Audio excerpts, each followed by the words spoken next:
What's up, everybody? Welcome back to another episode of The Ben Thomas Show. Thanks for coming back. Today, guys, we got a new pre-order window opening from EXO-6, and of course, we're here to talk about the Voyager line once again, Lieutenant B'Elanna Torres. Now, I've always loved the character, but I've been pretty expressive about my thoughts and feelings of the Voyager line from EXO.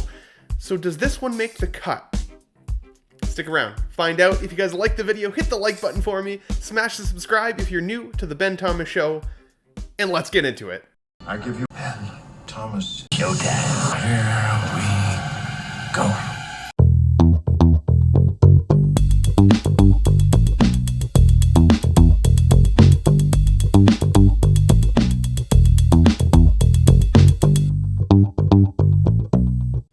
Okay guys, so let's first get up to speed with who B'Elanna Torres is, just in case you're not familiar with the character. So, she was played by the actress Roxanne Dawson.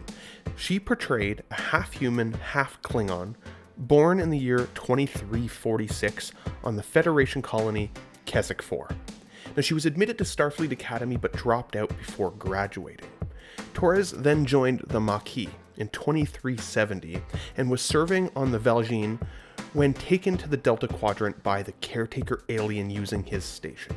Now, after being used for medical experiments, she was left in an Ocampa colony maintained by the same alien that abducted the Voyager. Now, after the ship was destroyed in the space battle at the Array, she and the remaining Maquis crew joined the USS Voyager, and she was given the field commission rank of lieutenant, junior grade, and posted in engineering. Now, in 2371, she was promoted to chief engineer.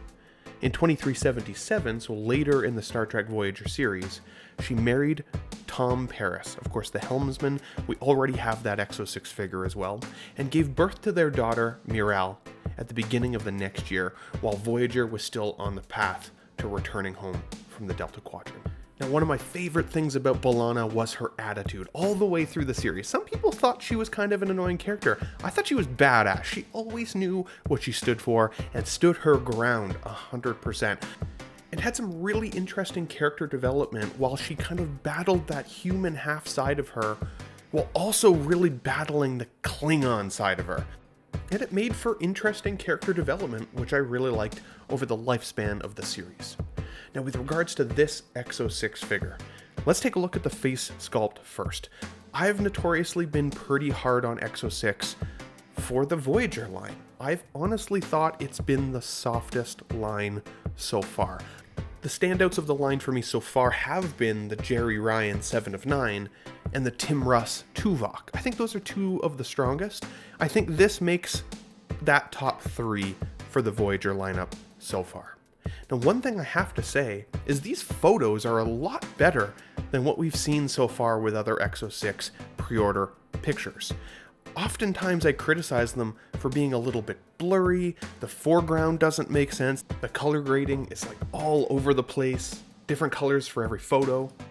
These photos look great, so whatever they're doing, whatever change they've made, stick with that, because I honestly think it does highlight some of the improvements that we see with the Voyager lineup.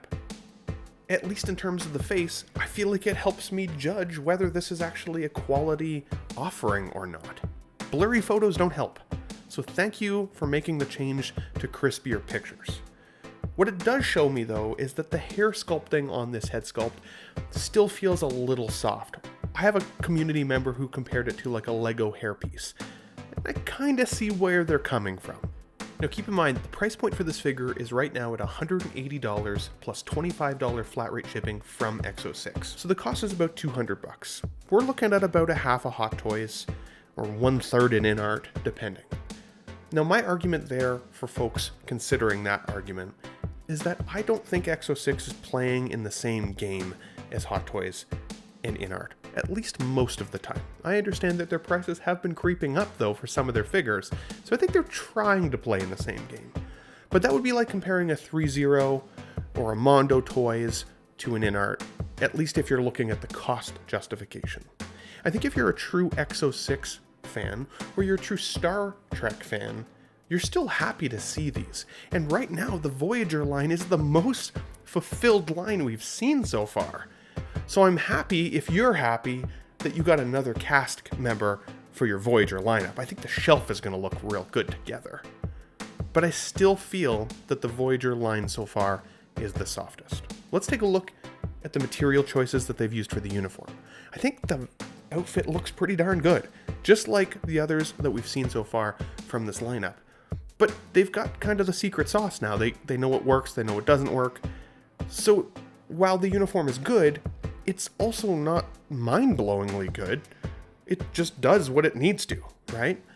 So then let's look at the accessories, because in order to justify a $200 price point, I always want to know what the figure comes with. And keep in mind that we've seen price increases as well. This is now $10 more expensive than the Tom Paris that only came out a couple months ago. I get that inflation is happening, but why are these prices still going up when things aren't changing all that much? Based on the description, the breakdown is basically the same as what we've seen with so many other EXO releases so far. They talk about the articulated body, they talk about the realistic portrait of Torres, which I will say, it does look mostly like Roxanne Dawson, so I'll give them that. The duty uniform, of course, which is very similar to other uniforms we've seen. The boots, which are not really an accessory, but fair enough. We've got 6 interchangeable hands. The hexagonal display base, again, happy that it matches the rest of the line. We see the Type 2 hand phaser, which again is the same that we've seen with other figures. The TR-590 tricorder X, same tricorder, and the PADD, or the personal access display device, which again is the same 3 accessories. Like, aren't you guys getting bored seeing the same stuff over and over again? These are still characters. They're fully fledged characters. They have other shit in their lives that they carry with them. So why the price difference? What's changed? Is it just inflation? Is that it? I gotta say, these feel like very run-of-the-mill releases at this point. So then the question I have to ask myself is this the figure I want to pick up? Is this good enough? I would say it is good enough. I think that the face sculpt is about an 8 out of 10. It looks like the actress. I think the outfit, the uniform, the accessories, they're all good, but there's nothing that really stands out here. This is just another cast member within a large ensemble crew. If you've been picking up the Voyager line so far, I think you're going to be happy with this one because I think it's one of the strongest. But if you've skipped on the other Voyager characters because you felt that some of them were soft and some of them were good, and you have a bit of a spotty Voyager collection now, this may or may not be one you put in the collection. What this feels to me though is that this also still detracts from some of the main other characters that we're still looking forward to seeing from EXO-6 from some of the other Star Trek franchises. I am happy that they're filling out the line, but I would like to see more as well.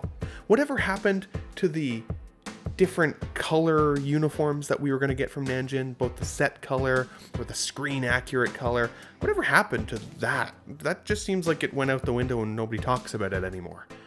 What differentiates this from some of the other Voyager cast members? Or is there really nothing? Is it just the fact that she's part of the ensemble crew? Do I love the character? Absolutely. Is she one that would stand alone for me as a Voyager representation? Unfortunately not. It would be the captain, or it would even at the very most be the 7 of 9, but even then, I still think that that would have been kind of strange. The only criticism I have of the photos is I would have liked to see her with Tom Paris, because that's her freaking husband. Except that the Tom Paris is such a soft-looking figure, I think it would have made him look worse in comparison to the slightly higher quality we're seeing here with B'Elanna. But I want to pass the question back off to you guys as well. Are you considering picking this up for your Voyager line? Are you happy with the quality of what we're seeing from EXO-6? Do you think the photographs here are better than at least some of the other solicitation photos that we've seen? I want to hear from you guys in the comments down below. But guys, if you're interested in picking up this pre-order, don't forget the pre-order window on EXO-6 does end on October 15th, and we're hoping for an estimated delivery of end of October 2023, which means this baby is pretty much done. What we're seeing here, I think, is what we're going to get. So what are your thoughts? Let me know in the comments below. Thanks for watching, everybody. Hope you have a great day, and we'll catch you on the next one.